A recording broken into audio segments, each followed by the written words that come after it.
Berikut cara login account Gmail di HP. Pertama, buka dulu aplikasi Gmail. Jika perangkat kita HP Android, biasanya akan langsung terbuka account Gmail bawaan HP kita seperti ini. Sekarang tap foto profilnya. Lalu pilih tambahkan account lainnya.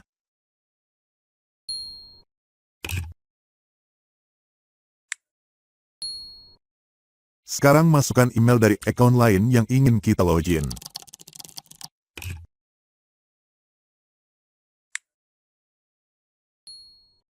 Buka dulu kunci keamanan HP kita. Lanjutkan. Sekarang masukkan email dari account lain yang ingin kita login. Selanjutnya,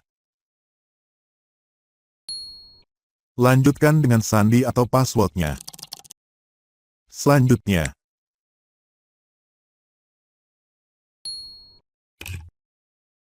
saya setuju. Nah, berhasil.